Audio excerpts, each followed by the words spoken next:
Haleluya. Salam sejahtera bagi Anda sekalian pendengar Radio Cakrawala dimanapun Anda berada. Senang dapat menyapa Anda khususnya melalui edisi Advent kedua tahun 2021. Pemberitaan firman Tuhan pada minggu ini didasarkan pada Injil Lukas 1 ayat 26 hingga ayatnya yang ke-38. Saya akan membacakan ayatnya yang ke-32 dan 33 yang mengatakan demikian. Ia akan menjadi besar dan akan disebut anak Allah yang maha tinggi, dan Tuhan Allah akan mengaruniakan kepadanya tahta Daud bapa leluhurnya.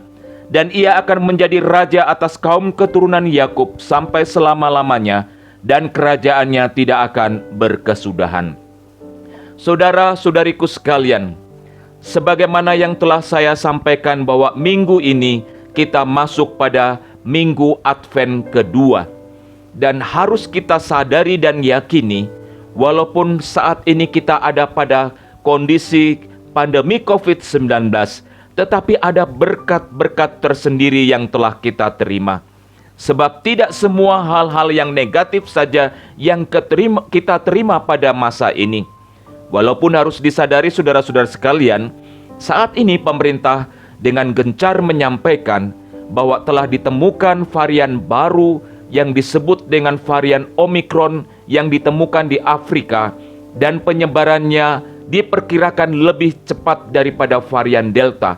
Walaupun teori ini telah ditangkis oleh salah seorang ahli yang mengatakan bahwa penyebarannya tidak akan sehebat seperti varian Delta. Tetapi saudara-saudaraku sekalian, lepas dari kondisi yang saat ini sedang diperhadapkan kepada kita, saya memiliki keyakinan bahwa spirit merayakan kelahiran Kristus yang tumbuh dan hidup di dalam kehidupan kita tidak akan pernah padam, sebagaimana terang itu tidak dapat dikalahkan oleh kegelapan. Saudara-saudariku sekalian, selama pandemi COVID-19 belum ditemukan obatnya, maka kemungkinan kejadian dapat saja terjadi yang kadang-kadang hal tersebut cukup menakutkan untuk dihadapi. Ketidakpastian selalu ada di hadapan kita dengan kondisi saat ini. Bahkan untuk mencegah penularan COVID-19 di bulan ini atau bulan Desember ini, kita harus menyangkal diri untuk tidak liburan seperti lazimnya libur Natal dan Tahun Baru yang kita alami pada tahun-tahun sebelumnya. Hidup selalu menghadirkan hal-hal yang tidak pasti. Tidak pasti apakah besok masih mendapat kesempatan bekerja karena akan kena PHK. Tidak pasti sebab dampak COVID-19 yang melanda ekonomi memengaruhi kondisi kehidupan keluarga. Apakah besok masih dapat menyekolahkan anak-anak atau tidak? Tidak pasti karena keamanan di sekitar kita tidak menjamin bahwa hidup yang kita jalani hari ini akan sama amannya pada hari esok. Saya masih ingat peristiwa yang terjadi atas umat kita yang ada di Lewonu Lemban Tongoa yang menjadi korban kekerasan pada awal Desember tahun lalu.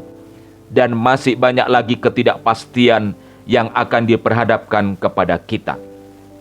Tetapi tahukah kita, dalam kondisi apapun yang terjadi dalam hidup dan masyarakat serta kehidupan bernegara, bahkan kondisi pandemi COVID-19 yang terjadi secara mengglobal, semua ada di bawah kendali atau kontrol Allah yang berdaulat. Termasuk kesukaran atau penderitaan yang harus dialami oleh orang-orang percaya adalah dalam perkenan Tuhan dan dalam kendalinya. Tidak ada satupun yang terjadi dalam dunia ini yang tidak lepas dari kendali Allah. Kondisi inilah yang terjadi waktu Kristus datang di Bethlehem 2000 tahun yang lalu. Bangkitnya kerajaan-kerajaan besar yang menguasai dunia saat itu dan mendahului kekuasaan pemerintahan Romawi adalah dalam rangka menghadirkan kondisi kehidupan di mana Kristus akan datang.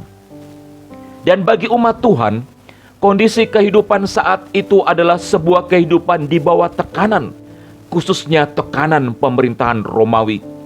di mana kebebasan-kebebasan bahkan kejayaan yang sempat diimpi-impikan terulang kembali, yaitu kejayaan pemerintahan Raja Daud, hanyalah sebuah mimpi. Tidak secara kebetulan bila kondisi kehidupan umat Tuhan ada dalam penderitaan, lalu Kristus datang. Ini yang disebut bagian dari pemerintahan Allah. Allah dalam pemerintahannya menciptakan kondisi-kondisi tertentu untuk menggenapi rencananya yang besar. Dan dalam setiap kondisi, umat Tuhan akan selalu merasakan dampak kehidupan, baik dilihat dari sisi spiritualitas maupun secara lahiriah. Sebab saat Allah mengerjakan karyanya yang besar, sesungguhnya Ia sedang mendatangkan kebaikan bagi umat kesayangannya. Sekalipun harus disadari, umat Tuhan melihat bahwa kondisi yang sedang dialami adalah sebuah kondisi yang tidak menguntungkan.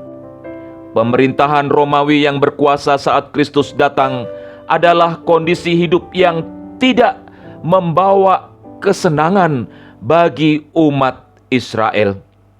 Tetapi saudara-saudariku sekalian, apa yang sedang dialami oleh umat Tuhan pada saat itu sesungguhnya Tuhan sedang mengerjakan sesuatu yang mendatangkan kebaikan bagi umatnya.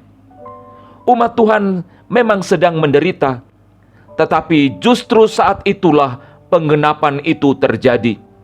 Dan anugerah itu hadir melalui Yesus Kristus. Bukankah ini sesuatu yang menakjubkan? Dia bekerja melalui penderitaan umat Tuhan untuk menghadirkan pembebasan melalui anugerah yang ada dalam Yesus Kristus. Penderitaan itu Ia pakai untuk membawa pembebasan. Bila saat ini kita diperhadapkan dengan pandemi COVID-19 yang belum selesai, kita lihat apa yang sedang Tuhan kerjakan melalui masa ini, dan kita nantikan apa yang akan terjadi setelah masa ini, dan peristiwa-peristiwa seperti ini masih akan terus terjadi sampai kedatangannya yang kedua kali. Inilah yang disebut dengan kedaulatan Allah dalam kerajaannya. Dalam pemerintahannya, Ia akan mengerjakan apa saja demi penggenapan-penggenapan sampai tiba masa kesempurnaannya, yaitu kedatangannya yang kedua kali. Dan masa Advent ini adalah masa kita menantikan kedatangannya yang kedua kali. Saudara-saudariku sekalian, perhatikanlah dalam pembacaan firman Tuhan yang kita sudah baca, yang berkaitan dengan kedatangan Dia yang Maha Kudus. Dan Tuhan akan mengaruniakan kepadanya tahta Daud, ayatnya yang ke-32. Lalu, dan Ia akan menjadi raja atas kaum keturunan Yakub, ayatnya yang ke-33. Pemberitaan malaikat Gabriel tentang kedatangan Yesus berkaitan dengan pemerintahan kerajaan Allah. Lukas menyebutnya dengan tahta Daud dan raja. Tahta dan raja sangat dekat dengan pemerintahan, karena raja yang ada di atas tahta adalah raja yang memiliki kekuasaan atau pemerintahan. Lalu dalam hal kedatangan Yesus sebagai bayi di Bethlehem, apa kaitannya dengan pemerintahan di dalam kerajaan Allah? Bukankah sebelum kedatangan Yesus, kerajaan Allah itu sudah ada?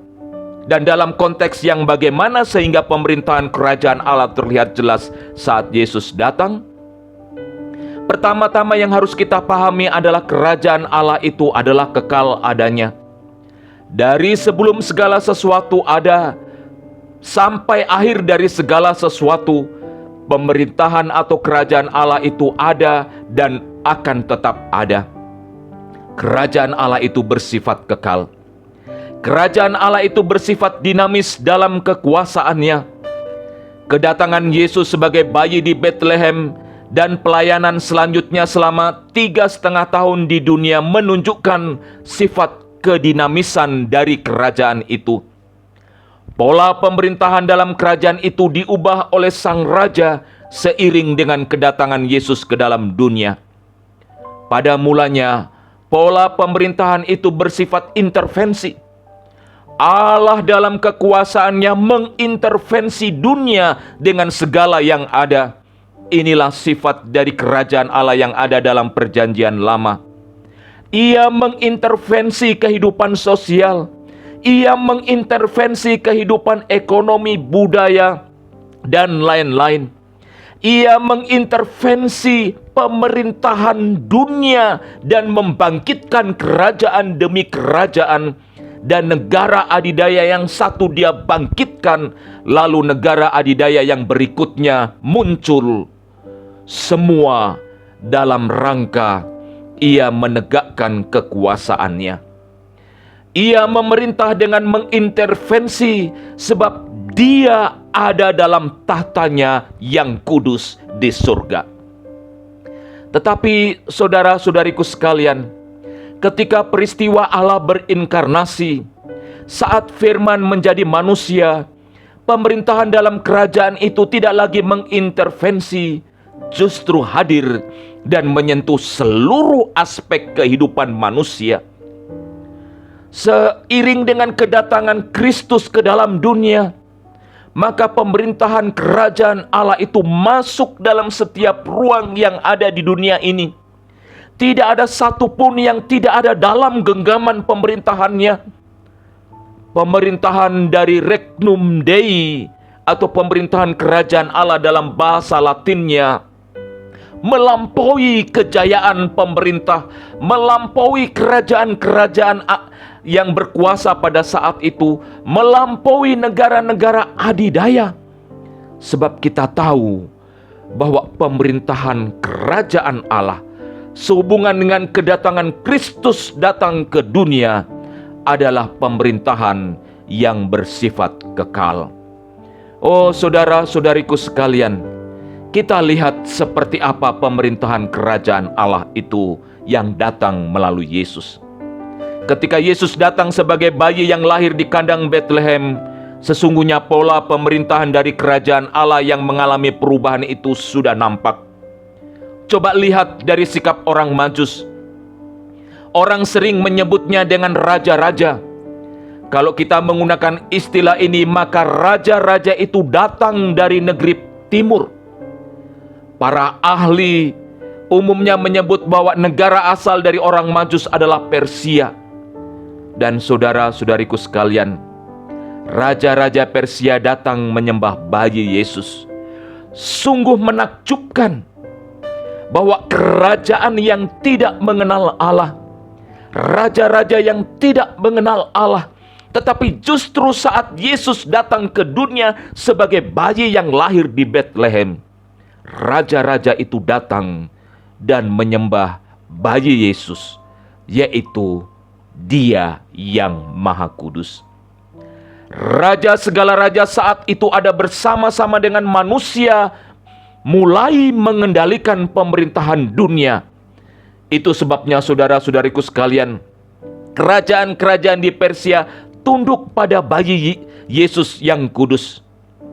Lalu bukti berikutnya mengenai pemerintahan Allah hadir di tengah-tengah manusia melalui Yesus adalah saat mengguncang kekuasaan Kaisar Agustus, yang adalah kaisar yang dalam pemerintahannya sedang menguasai dunia saat itu.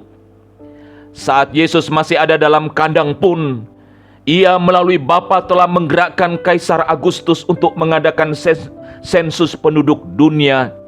Dan sensus itu adalah sensus yang pertama kali dilakukan di dunia. Dan melaluinya, maka Yusuf dan Maria harus kembali ke kampung halamannya untuk mendaftarkan dirinya. Dan saat itulah Yesus lahir. Oh saudara-saudariku sekalian, bukankah peristiwa demi peristiwa ini menunjukkan bagaimana pemerintahan raja atas tahta Daud itu nyata melalui kehadiran bayi Yesus di Bethlehem? Lalu seperti apa lagi yang harus kita ekspresikan untuk menunjukkan bahwa benar pemerintahan Allah itu, kerajaan Allah itu nyata melalui kehadiran Yesus di Bethlehem? Lalu saudara-saudariku sekalian, berbagai pertanyaan yang bisa saja muncul saat ini adalah dalam konteks kehidupan orang-orang percaya dewasa ini, bagaimana seharusnya kita melihat pemerintahan Allah atas hidup kita? Bagaimana kita melihat bahwa pemerintahan Allah yang sebelumnya bersifat intervensi, dan saat Yesus datang memerintah, kerajaan itu hadir di tengah-tengah manusia. Lalu saat Yesus naik ke surga, bagaimana kita bisa melihat pemerintahan Allah itu ada nyata dalam kehidupan kita sebagai orang-orang percaya? Terlebih lagi saudara-saudariku sekalian, bagaimana kita dapat melihat manifestasi-manifestasi kerajaan itu ada dan hidup dalam kehidupan orang-orang percaya? Jika kita lihat dari amanat agung yang dicatat dalam Matius 28 ayat 19, dan amanat itu dimandatkan kepada kita, sesungguhnya pemerintahan Allah itu hadir dan ada bersama-sama kita. Coba kita lihat bagaimana pemerintahan Allah itu hadir dan bersama-sama dengan gerejanya. Lukas 10 ayat 19 menyatakan, sesungguhnya aku telah memberikan kuasa kepada kamu untuk menginjak ular dan kalajengking, dan kuasa untuk menahan kekuatan musuh, sehingga tidak ada yang akan membahayakan kamu. Kuasa kerajaan itu diberikan kepada kita dalam konteks-konteks tertentu. Demikian Yesus katakan, kuasa kerajaan itu bermanifestasi melalui diri kita, sebab Kristus ada dalam hidup kita. Sekali lagi saudara-saudariku sekalian, kuasa kerajaan itu hadir dan bersama-sama dengan kita. Kuasa kerajaan itu bermanifestasi melalui diri kita, sebab Kristus ada dalam hidup kita. Jika Lukas menyatakan bahwa bayi yang akan lahir itu mewarisi tahta Daud, dan tongkat kerajaan itu ada padanya, maka sesungguhnya pemerintahan Allah ada, dan ia bermanifestasi melalui kita untuk mencapai tujuan-tujuannya di dunia ini. Tujuan-tujuan pemerintahannya di dunia ini, sambil kita menantikan pada pemerintahannya yang akan hadir dalam wujud kekekalan itu. Oh saudara-saudariku sekalian, pada Advent yang kedua ini kita diingatkan bahwa pemerintahan Allah itu ada bersama-sama dengan kita. Kuasanya bermanifestasi melalui hidup dalam konteks-konteks tertentu untuk mewujudkan pemerintahannya yang mulia, pemerintahannya yang adil, mewujudkan suatu realitas hidup di mana semua orang diterima, di mana semua orang mendapat kesempatan yang sama, dan mengalami kekayaan hidup yang disediakan dalam kerajaannya berupa anugerah yang berkelimpahan yang diberikan melalui kedatangan Kristus ke dalam dunia. Kerajaan yang ada padanya adalah kerajaan damai sejahtera atau Salom yang sesungguhnya. Lihat, ia wujudkan Salom itu dalam sebuah realitas. Ia membawa kembali mereka yang dibuang. Oh saudara-saudariku sekalian, bukankah para pemungut cukai diberi gelar sebagai orang-orang yang berdosa? Tetapi waktu Yesus ada di dunia dan melayani, ia duduk dan makan bersama-sama dengan para pemungut cukai. Ia duduk, makan, dan berbincang-bincang dengan para pendosa. Ia menjadikan tahir para penderita kusta, dan mereka terisolasi, yang bukan saja menularkan penyakit, tetapi secara hukum agama mereka dipandang najis. Ia tahirkan supaya mereka secara hukum agama tidak lagi dipandang najis, dan mereka dapat kembali hidup sebagaimana layaknya manusia pada umumnya. Maka panggilan kita pada Advent kedua ini adalah bagaimana kita menyediakan diri untuk dipakai oleh Allah, agar kuasa kerajaannya bermanifestasi melalui hidup kita, sehingga tanda-tanda mujizat yang adalah ciri dari kerajaan Allah masih terjadi melalui hidup dan pelayanan kita. Tanda-tanda ajaib menyertai perjalanan hidup orang-orang percaya dan gerejanya, sehingga berbagai kemustahilan yang dihadapi akan menjadi sesuatu yang tidak mustahil, sebab kuasa pemerintahannya berdiam dalam hidup orang-orang percaya yang adalah gerejanya. Kuasa pemerintahannya itulah saudara-saudariku sekalian yang memberanikan gerejanya untuk terus melayani. Walaupun kesulitan-kesulitan, walaupun penderitaan harus dihadapi. Dalam kondisi yang seperti inilah, gerejanya, kita semua dituntut untuk tetap setia. Dan kita akan melihat bagaimana mujizat, keajaiban itu akan terus terjadi. Inilah yang dimaksud dengan merayakan pemerintahan Dia yang Maha Kudus. Ketika kita memberi hidup untuk suatu kehidupan yang dapat meretas kebencian dan merajut kembali hubungan-hubungan yang retak. Ketika kehidupan dapat memutus lingkaran kepahitan yang terjadi dalam hidup keluarga, gereja, dan masyarakat, sesungguhnya kita sedang merayakan pemerintahannya yang kudus.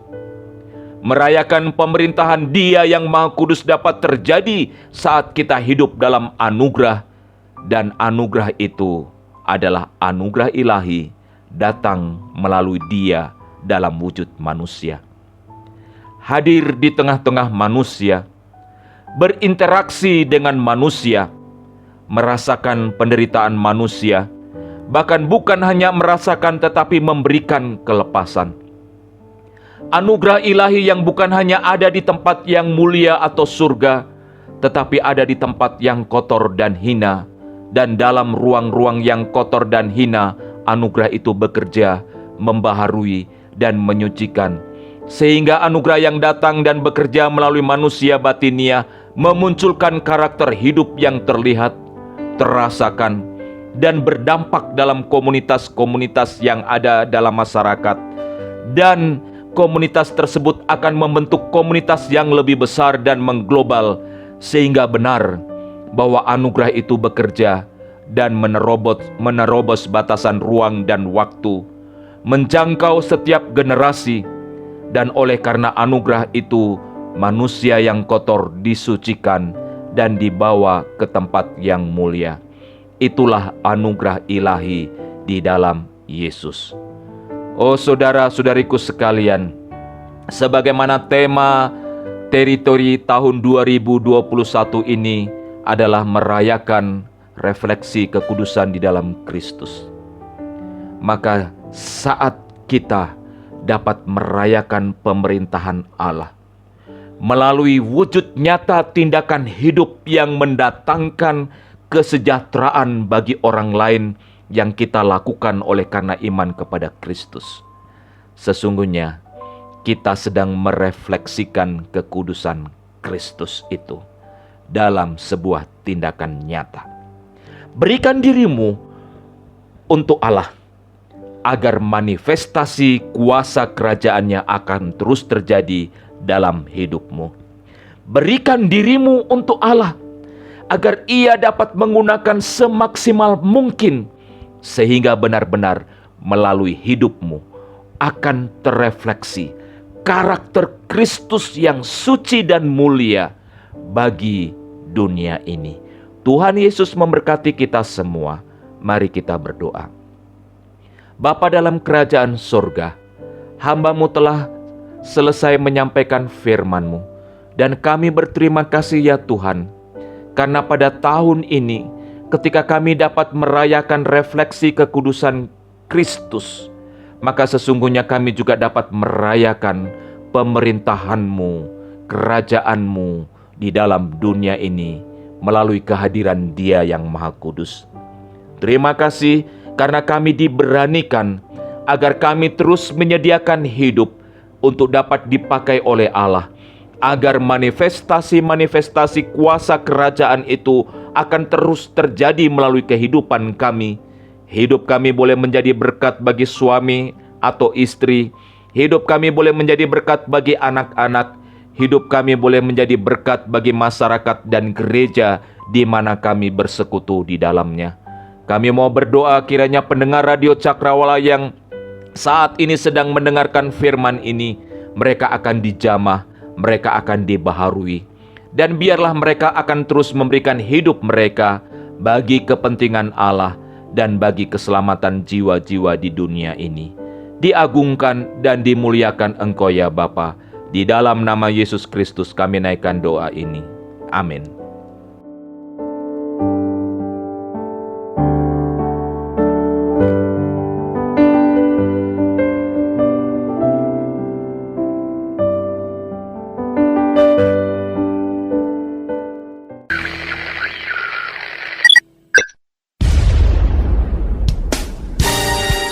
Pastikan Anda tetap bersama dengan kami di gelombang 89,2 FM, The New Cakrawala Radio. God bless us.